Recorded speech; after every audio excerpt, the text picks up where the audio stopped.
And you're a guy who, has got a ton of business experience, and you're also currently in the real estate market.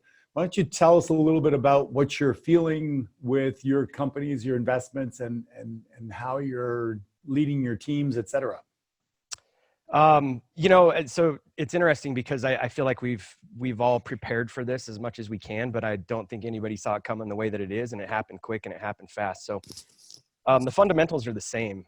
I think, I've heard this over and over this morning. I really believe that in order to live more, you've got to give more. And this is the time that we're going to have opportunities to really, practice that. And so even though we've been having this conversation for a while and we knew that some sort of correction was probably coming, again, I don't think that we saw that it was going to come this fast and this deep. So, we're in the same boat as a lot of other people. And I think during this time, this has been our mantra with our team. Protect the residents, protect the team, and protect the asset. So that's kind of what we're folding down. And the good news in all of this is I think you're going to see humanity shine during this time because, this is one of the first times, at least in my life, that the entire world's been in something together. So I think this is our opportunity to band together and just, again, do the right thing. So a guy that I was talking with yesterday, his mantra is do the best we can, do the right thing, and show people we care. And so it kind of fits into the same thing that we're working on. So we can get into the details of what we're doing or wherever you want to go. But we're just adjusting and just trying to protect our team and our residents and again, the asset right now. So interesting times. Well, tell us a little bit of what that looks like, because I think it's really real for people in business, how they're adapting, and are you laying people off, or give us some insight to what you're doing. Yeah. So, we've got construction crews across the country just setting the, the foundation here. We're in 14 different states, and our assets and we're in the mobile home park space primarily. I do have office space. I do have single family. So, I'm filling it across the board. But we have construction teams that are throughout the country, and we laid them off. And here's the reason why. When we look at what's happening right now, I did not want our construction crews stuck in Alabama or Indiana. So we told them, you know what, go home, be with your families. I don't want, we don't know what's going to happen here. And so just looking through it, the best place for them to be is in a place that's safe for them. And having them stuck out in hotels or one of our communities, whether those hotels will even work, that's the kind of stuff that we're dealing with right now. And so our guys were very understanding, and they were all happy to go home. And, they're going to fortunately be able to get unemployment. On the manager side, we've locked down our offices, but the managers are still showing up right now in the states where they can. A lot of states, they're not allowing it, so it just depends on the market that everybody's in. We started preparing our corporate team. So our corporate office is in Phoenix, Arizona, and we started preparing them it's probably about 4 weeks ago. We started saying, hey, take your laptops home every night. Just get ready for this. And the week before last, we actually told them to start working from home. At that point in time, it was a test for us. We wanted to get ahead of it and prepare the team virtually. And so, but then they just ended up staying home. So we've adjusted across the board. Fortunately for us, there's a virtual component to our business anyway, because we are in 14 states. So we were somewhat prepared for this, but that's what we're doing. It's actually brought our team closer. We're communicating much more than we ever had. And, things are, they're adapting so quick. We're having to move quickly. So it's been good. And on the backside of this, there's a ton of opportunity for us to get closer as, teammates in the work environment, families, all of that. So I'm looking at the positive in all of it, and everybody should. How did you have an insight to get ahead of the wave? Because you're the first person I've talked to that says, "Oh, we saw this coming and we started, getting ahead of it." Well, is that a team thing? Was that your idea? What happened? I was on a call yesterday. Actually, I did a podcast with David Osborne yesterday, and who's going to be next, and you don't want to miss that, by the way. He's going to bring some value for sure. But anyway, he was talking about awareness. And I think sorry, beautiful. He was talking about awareness. And I think, some of it's that just, I've always taken the approach, I'd rather be prepared and look like, just admit that we were wrong than sit around. And, my team, even at that point in time, 3-4 weeks ago, they were making jokes about the coronavirus and kind of basically saying I was a crazy man and nothing was going to happen. And I'm like, that's fine. That's okay. If nothing happens, then it was a drill. It was a test. Yeah. What is your belief about coming through this? Like we talked a little bit about it with a few people. My belief is that everything's an opportunity. I look for the solutions. I look for how do I come out of this stronger, better, giving more, reinforced. I was up at 4 o'clock this morning. I went through cupboards and cleaning, and it's just like I feel like I can. There's something more. I want to go deeper. I want to go stronger. I want to get better. What are some of the beliefs you have going through this? If people will go internal right now and really do rock what you've been teaching for a long time, just really work on themselves. This is going to force us to go internal and become better individuals if we do the work. If we stick our heads in the sand and we don't get ahead of what's coming, there could be an opposite effect. And that's not where I'm heading. That's why I'm so thankful that you're doing this virtual summit, because people need to surround themselves now more than ever with positive, engaging people, content, relationships, all of that. And we have a real opportunity to shine and to work on a lot of the things that we've been delaying. When this first really triggered earlier this week, Monday was the big real test for us as a team. I told the team, this is the time to dig in and get clarity. We had a huge acquisition strategy planned this year. And so we had, we were on a growth trajectory. We had a ton of plans, and every business and every individual should be doing that, but you've got to adjust quickly. And we did that. And it comes back to some core fundamentals. And so from a business perspective, what we started talking about Monday, and it brought real clarity to our team. What are the fundamentals? It's collections, it's communication with residents. And surprisingly, we've had a surge in applications, which I'm still trying to wrap my brain around that. But this is the time to just come back to the fundamentals when it comes to business, but also in your personal life. So what are the fundamentals? Yesterday was my middle son's 18th birthday, and we joked around about it. His first day of like adulthood and freedom. He's spending in prison, right? Like in the Ayala house quarantine, right? And so it's just making the best of it. And we had a party, and it was the family, and my kids are shining right now. I just put up a story a little bit ago, like I'm a gardener. I love to garden. And they're wanting to learn how to garden, which is just crazy. So I think if we go internal and we really work on ourselves and we work on what really matters, I heard Rich and Roy talking about this morning, the family component. Just this is an opportunity for How us. beautiful is that, right? Yeah, it's amazing. Yeah. So. Yeah, somebody just sent me a text, and it showed a picture of before coronavirus, the family all sitting on the couch on their phones and iPads, et cetera. And then after, during coronavirus, all of them on their bikes out in the woods and having a good time. So maybe it will bring us back to basics. I know that, I've been busy picking oranges and composting and tending to the garden and doing just some things that I do, but I'm just doing them deeper and stronger and with more vigor and with more intention. So yeah. I think it's a huge opportunity. So how do people that have been used to a certain way of being, because obviously as an entrepreneur, you're a visionary, you're a guy who's looking out over the horizon and you're seeing things and you're adapting, you're like the captain of the ship, right? That's the role you play. So you're ready to move around the icebergs. But people who are more in that 9-to-5 grind, how would you recommend that they look at this situation and develop their flexibility muscle? So it's interesting because I was looking, we're getting ready to launch Investing for Freedom podcast. And I was looking back through the message, and literally just, 4 weeks ago, we were saying, the average American is one paycheck away from financial destruction, and having those types of conversations, trying to encourage people to start thinking about that stuff. Well, we're there now. And so you've got to change, you've got to shift the individual, every one of us, whether we're running businesses or we have to start asking better questions. So I've been asking myself, if I was the president, these are the big kind of questions that I think people have to start solving or asking themselves. If I was the president, if I was the governor of a state, if I was running a company like this, in their own individual lives, what do we think's going to happen? And I was on a text thread this morning with a young kid who I've been mentoring for a while, and he thinks that this is going to be, just blown over in a couple of days. And I'm like, listen, I appreciate your optimism, but you've got to start planning a little bit further here and start asking the right questions. So what if? And that's how I think, we solve bigger problems, is just start digging inside. So what would I do if? What would I do if, and this is not to get ourselves in a negative state. This is to No. get ourselves ahead of, Right. uh, anything that could potentially happen. And so one thing on a personal level, and Rock, I appreciate you for this. Anybody today should follow you going forward.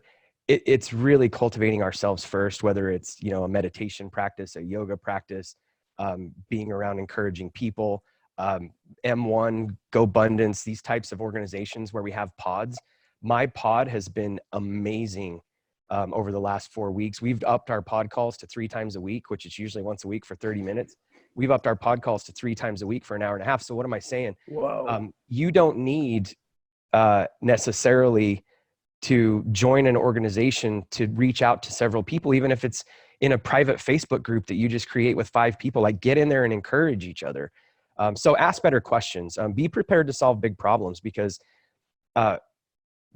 somebody said this earlier today in the summit, and I don't remember who it was, but you can look at things as a problem, or you can look at them at challenges with solutions. And whoever solves bigger problems is like 50% of the largest companies in America were created or founded during recessions and times of depression, because they were created and they started asking better questions, and they started solving bigger problems. So we have a real opportunity here.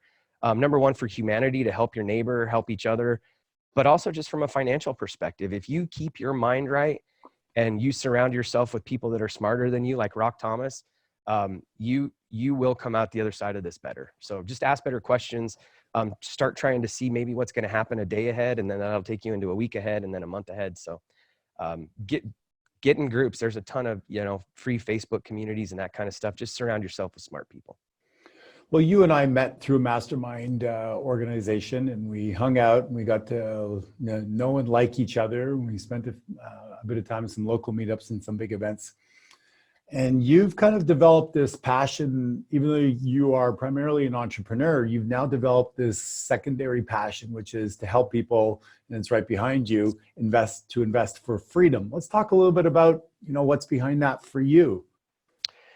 So the fundamentals never change, right? And so on the backside of this, you still have to have the same conversation.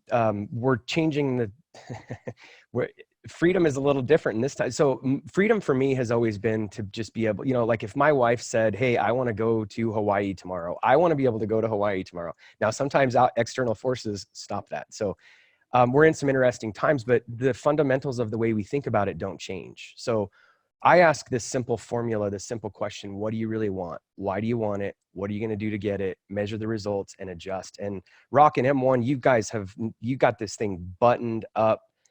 There's a formalized process that you guys have created that take people through those exact questions. And I had somebody ask me, so when I asked the question, what do you really want? I reframed this. And so the thing that breaks my heart is most people never ask what they really want because they believe they can't have it. Right. And so it's a limiting belief. And so I would just encourage people in this, what we really want right now, the reason why number 5 is what it is the adjust, because sometimes external forces are going to force us to adjust. Sometimes internal things will force us to adjust. What we thought we really wanted maybe a year ago or 5 years ago may change. So you've got to give yourself permission to adjust. But the important thing is, what do you really want? You got to continually ask that question. And in this time right now, we've got to change what I was thinking that I wanted a month ago. We were on a trajectory to acquire 1,800 more pads this year. That was our big goal. And if we want to get into the tactical side of real estate, we can, and what we're doing. But our big overarching goal this year was 1,800 units. There's still a potential on the backside of this that we may do that in one deal potentially now, because things have changed so much. But right now our acquisition strategy is completely on hold. So that's an example of being able to adjust. And so freedom to me is really an internal choice. It's what do you really want? Nobody can dictate what that is. Even financial freedom, it's a different number for everybody. Rock, what you need for financial freedom is completely different than what I need. And who decides that? I do. It's something that you decide based on the way you want to live. We're not as concerned with that right now, today, this week, this month, potentially. Freedom for me right now is, putting food on the table, making sure that my family's in a mental state. We need to be strong for our families, because I've got a 19-year-old, a 17-year-old, and a 16-year-old, and they are as positive as I've ever seen them. And so if you've got family out there, if you're running a team, I encourage you, if you're not going to do it for yourself, do it for the people around you. Be a light right now in this time, because you're going to put your head in the sand, or you're going to shine during this time. And I believe in humanity, and I think we're going to shine. So it's awesome. Yeah, I believe it's going to bring people closer together. I am a little bit concerned that once it passes, think back to when HIV came out, right? And it was like, oh my God, like, don't have sex because that's how it's transmitted and you'll die, and et cetera, et cetera. And it was huge. It dominated the airwaves. Everybody was freaked out. Movies were made on it, et cetera. Yep. And now we don't even talk about it. Mm. People don't talk about AIDS or HIV. Right. It's just really a non-issue. Yep. So I'm a little concerned it's going to pass. And I think the enlightened, aware people are going to take a lesson from it. They're going to pull from it, and they're going to become a better version of themselves. And this community is going to continually remind and encourage people to do that. That being said, not everybody knows what M1 is. There's a lot of M1 here, but let me just briefly explain for those of you that don't know. I've been a big proponent that I pulled from Think and Grow Rich, the concept of the mastermind. Surround yourself with like-minded people and have them support, encourage, and challenge you to your own greatness. And what Mike was referring to is a pod of, you can be part of a community of 300 people like M1 is, or GoBundance. And then we break it down into groups of 6 people that meet once a week or twice a month, what have you. And they support and encourage each other more specifically to their goals.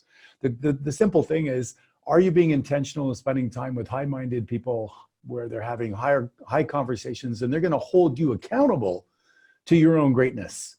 They're going to provide you with their resources. Mike and I have shared things. He comes to my house, I go to his house, and we share things. We share resources to help each other go further and farther. David Osborne's going to be on here. I've gone and, to Austin, Texas, and stayed at one of his houses. He's got a bunch of houses. I stay at my house. When you are with like-minded people that all want you to win, you can share resources. You can move further, farther, faster. And if you're not intentional about it, you're going to be probably neighbors or hanging out or having a conversation with the guy who's living paycheck to paycheck. And that's not the influence that Mike and I are talking about. His Investing for Freedom is about being a force for good and helping people understand the fundamentals that don't change the same way I do, and introducing you to street smart millionaires that can actually create a conversation and give you some new choices. So that's what that's all about. And we've got a lot of great people that are all part of that. So as you go forward through this, how are you going to make sure you get the most of this? You're going to obviously have your businesses. Are you a guy that will maybe make some investments in the stock market as well? Are you going to look at that, or is that just not your field? It's not my field, and I'm not interested, frankly. I don't know enough about it, and I think we're going to have enough on our plate coming out of this. And obviously, we want to stay positive and optimistic, and I don't want to paint a picture of roses even in my personal life. I sold a company in 2014, which is a big part of my horizontal income. And they called me 2 days ago, and every one of their contracts is down. It's shut down. They're basically shut down. Our residents we're seeing this across the board. I think we would be amiss not having this conversation for people that are here wanting to talk about the logistics on real estate, and reach out to me if you're struggling as an investor or a real estate person or whatever. I'm willing to have calls at this point in time and just share with you what we're doing. It may be right, it may be wrong, I don't know. But the more we can collaborate and brainstorm and mastermind around what everybody's doing, I'm reaching out to some of the smartest real estate investors that I know, asking them what they're doing. So to answer your question on the stock market, no, I do believe that there's going to be a huge buying opportunity on the backside of this when it comes to real estate. We're not buying right now so when we start talking about asking good questions, when I'm looking at what we're doing internally right now, our team is looking at collections every single day. We're fully expecting our residents, because of the situation that they're in, to not be able to pay their rents. There's assistance out there. I've taken my director of acquisitions and we've strategically refocused her right now. We're not going to be acquiring because not at least in the near term. I mean, courthouses are down. We couldn't do due diligence even if we wanted to. I don't want $100,000 earnest money or $5,000 earnest money, depending on what type of deals you're buying, sitting for 6 or 8 months. So we're not buyers right now. Right. Even if I found a good deal, it's through yesterday's lens. That's just what David Osborne keeps talking about. We can't analyze deals through yesterday's lens. Things are completely different. And even if you find a good deal, that seller's residence, you don't know how fast they're going to be paying or not paying. So again, we're not buyers right now. I've repositioned some of my core team to other areas. So my director of acquisitions, her core focus right now, there is so many resources and we're compiling this. So if anybody needs help, the SBA is coming out with programs for businesses. There's rental assistance for your residents. So the best thing you can do is figure out how to help your resident. Right. If you, the secret to living is giving, right? If you can figure out how to help more people, if we can figure out how to help our residents through this time of transition, one of the things we're doing, and I'll just throw this out there for you real estate investors, we're going to allow our residents to take their security deposit and apply it to rent. That doesn't help us because we've been sitting on that security deposit, but we can basically give it back to them and allow them to pay that rent to get them through another month. So there's just little tricks like that we're working on. My director of acquisitions is creating, she's digging through the government websites, White House, the state websites, all that stuff. Just staying on top of what kind of assistance we can get for our residents, what kind of assistance, even just food, shelter. And as a side note, we had this vision for launching a foundation called the Main Street Foundation, which we drug our heels on it and we're going hard and heavy on that because it's a place where we can donate to help residents that are in need and all that. So as real estate investors, just get creative here and figure out how you can help your residents because that's going to help you on the backside. And so, yeah, we're not buyers right now, but I do believe here's the opportunity.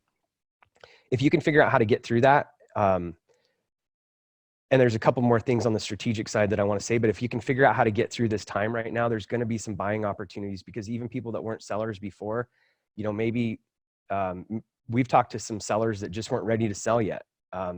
They're 60, 70 years old. And I have a feeling after this, some of these people have been through this 2 or 3 times. I have a feeling after this, they're just going to throw their hands up and I don't want to do that again. Because they don't have to, but because they don't want to. So there's going to be some huge buying opportunities. We're going to have some situations. We're even looking at how can we come alongside of operators that are maybe earlier in the game that are struggling with property management and that kind of stuff because they didn't have a team in place and their assets are 3 states away. We're set up virtually. We could step in, help with property management, maybe do some kind of first right of refusal on a sale after the fact. So how can you change your mindset and figure out how to help more people? That's what we're looking at. But I do believe, so no, I'm not buying stocks, but I think there's going to be a huge buying opportunity. And I think if you can figure out, even if you're not sitting on a lot of cash, if you can figure out how to get through this and figure out how to compile cash, maybe create some strategic partnerships with some people that have cash, there's a lot of opportunity. There's going to be a lot of opportunity out there. So you just got to change the way you're thinking about it though. So what I hear you saying is that the landscape has changed. It's 100%. it's the past does not equal the future. It's a completely new set of rules. And you need to start to ask better questions to discover how you can start by adding value. The secret to living is giving, give, solve problems, be entrepreneurial, be a problem solver, look for what the new landscape is, and then the opportunities will reveal themselves and you should be able to come out a winner as long as you keep yourself fit and healthy and focused and in a good place surrounded by good people. Yes. And not to digress and go negative, but one thing that I really want to make sure, do not stick your head in the sand right now. I don't care if you're an individual, I don't care if you're a business owner, I don't care if you're a real estate investor, call your banks, call on your vehicle loans.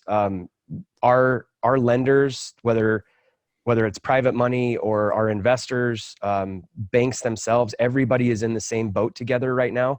So get ahead of it early. People are going to get flooded with calls and get on the phone with your banks and stay on that phone until you get through and ask them to work with you. The entire world is going to band together right now. Yeah. And just like we're helping our residents, our banks, our lenders, our investors, we're all in this together. Everybody's going to flex. Yep. For our Canadian listeners, Canada is not like the US. It just has 6 banks. So they all got together and they've agreed and I don't know the exact terms, but things like to not charge any interest for a period of time, or to not need to collect mortgage payments for a period of time, et cetera, et cetera. So there's this whole flexing that's happening. It'll come from the government to support the banks, the people, et cetera. But I think, the secret here is bend, don't break, and look for where the help is being offered. Like Mike said, be intelligent, don't stick your head in the sand, pay attention. And certainly you're going to have the time to pay attention and to look around, get informed. And like I've said several times today, new information, new decision. New information, new decision. So rather than look at the new information and go, oh no, and wish it was another way, look at the new information, and I invite you to get excited and go, okay, now how do I adapt? He who is most flexible and most adaptable, all the way back to good old Darwin, right? It's not the survival of the fittest. It is he who is most willing to adapt. And you're such a great example, Mike. You started adapting a week or two or three maybe before most people, and you framed it as a practice run. I'd rather do the drill, be ready for it, for nothing, than not be prepared at all. So I commend your leadership skills, and I know you personally as a person with a huge heart. And when he says the secret to living is giving, he's not joking. This is a guy who will get on the phone with you. He will help, he will give. And the scorecard, I think, is for him is with a higher source. So he's just about giving. So Mike, thank you so much for joining us today. I really, really appreciate it.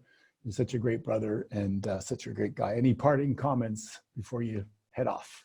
Man, I just appreciate you. I love you for putting this on, and just you keep your head strong. And if you get in a dark place, just reach out to someone, because we need each other. So love you, Rock.